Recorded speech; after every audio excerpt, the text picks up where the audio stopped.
How to fix Windows Update not enough disk space issue. 1.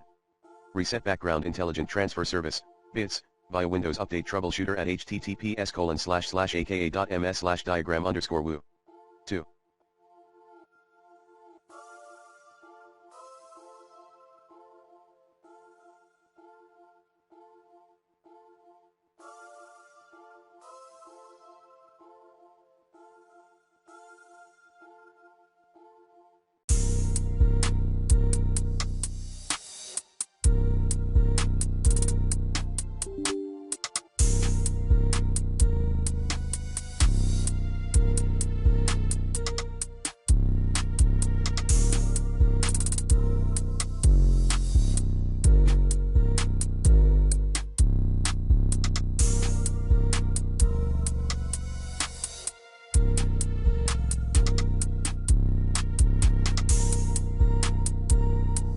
Clean temporary files.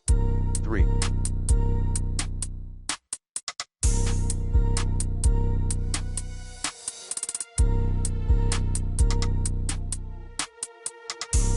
Delete Windows Update installation files at C Windows /software distribution. 4.